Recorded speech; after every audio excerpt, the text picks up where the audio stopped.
Diablo IV Beta. Stay a while and listen to Grandpa's stories. The legacy of Diablo is as this. Diablo 1, aka Grandpa's Diablo, may as well have been claymation, but I still believe all of the nightmares on Earth stem from the sub-basements of the monastery. It's been 30 years and I still remember the bellow of the butcher. Fresh meat. Goosebumps from the spine-tingling fear of what might come from the deeper catacombs if mundane terrifying was so close to the surface. Diablo 2 took the mood of Diablo 1 and upgraded everything, visually unparalleled atmosphere and design, because even though it was remade, the aesthetic of sprites doesn't age. This is a gold standard in action roleplay games. Everyone who's anyone dressed up as Diablo 2 for Halloween.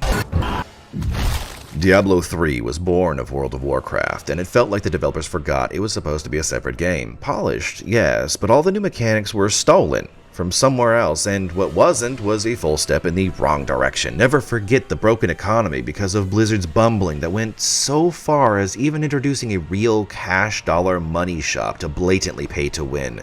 Reaper of Souls expansion fixed a lot of things, but they were all things that should have been addressed before the game was even released. Diablo Immortal is an insidious step towards low-effort pandering greed. It should have been smothered in the cradle. Did you guys not have phones? Yeah, you guys all have phones. Now we have Diablo 4, or at least the Diablo 4 Beta.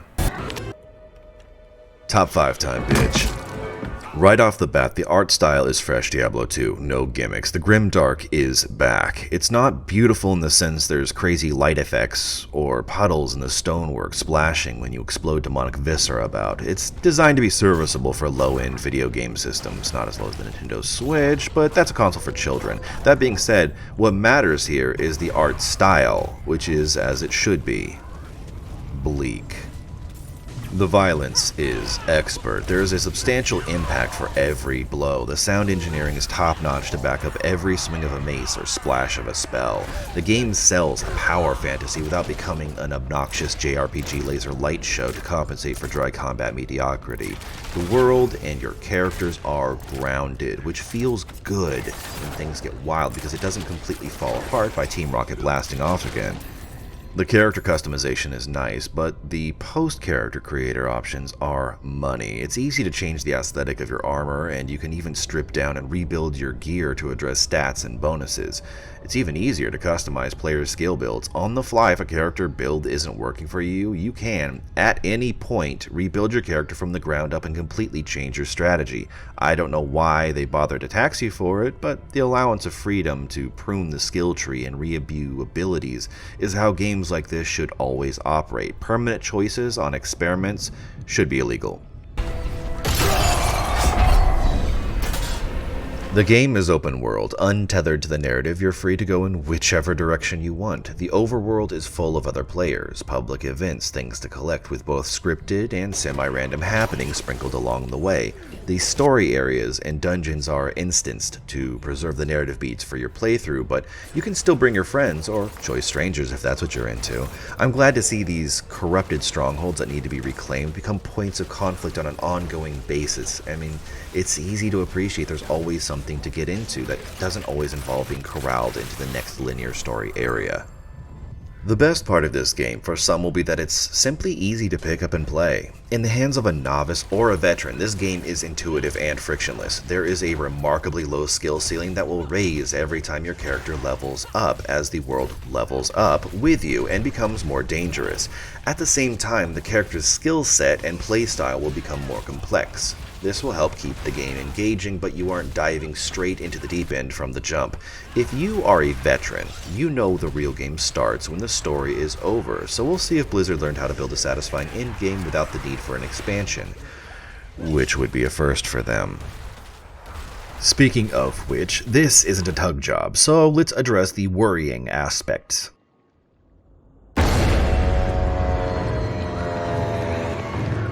Right off the bat, the opening cinematic for this game, as wonderful as it is misleading. The game, thus far, has proven that its mode of storytelling is 90% lazy and low quality.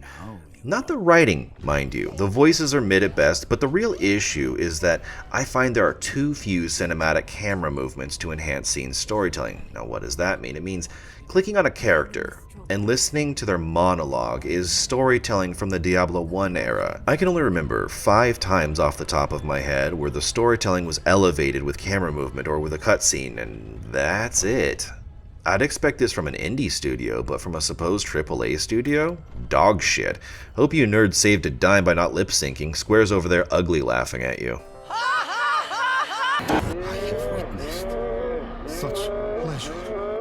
Most mechanics in the game are well done, if not a bit antiquated, from being recycled from previous entries, but I found an old issue plagues Diablo IV that has been a problem throughout the entire series. Uneven character builds. With the advent of the limitations on healing potions and walling off combat encounters, artificial difficulty spikes are problematic. A character that can sweep the stage of lesser minions might not have the stamina to combat a single damage sponge enemy.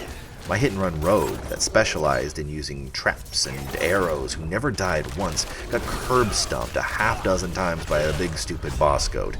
I reset my entire skill tree to focus on a melee-only build, changing nothing else, and I beat the boss in one try. Simply becoming more powerful or finding stronger equipment is nullified by scaling enemies. So, due to limitations on healing and a ceiling on power, character skill loadouts begin boiling down to playing a singularly optimized meta-build character, which limits true character diversity. Speaking of frustrating combat encounters, the 15 or 20 bosses from the beta that I fought half dozen times each have been unimpressive. Repetitive, actually. They mostly play the same, and the fights are quicker and as disappointing as a premature ejaculator. They copy-pasted a lot of the bosses. They act like large versions of smaller enemies, but, sponging up damage. They have basic attacks. They leave pools of damaging whatevers. Sometimes they summon minions. And they're all as forgettable as they are beatable. Some are a little harder than others, but on average, a boss encounter is less than 2 minutes and isn't particularly rewarding when the fallen boss creatures simply disappear, often leaving a pittance at best of scrap quality gear. There isn't a proper loot fountain or a fat chest of goodies to kick open. It's impotent celebration. As far as Diablo entries go, this might be the best one. That being said, it is still hard to excuse there's nothing revolutionary or even new in any way going on here. The game will launch with 5 player classes, which we've already seen in past Diablo games, which is stingy. But what about build diversity? Sight curb stomping, see above. I get the feeling the fatigue might come early. Blizzard can't help themselves, so I'm sure there'll be premium currencies to increase monetization since the game is going to be basically a massive multiplayer online roleplay game, which it doesn't need to be. This means there will be skins to buy and shit like that to try to maintain interest in Fashion Week, but there are no real social hubs to show off to, and even if there were, the camera's fixed at a distance, so good luck trying to double dip on players even after charging $70 or more just to play the game. I look hard at the competition from games like Path of Exile, which still run 1.5 million players strong every day, and I wonder if in the long run Diablo IV will even be able to keep up.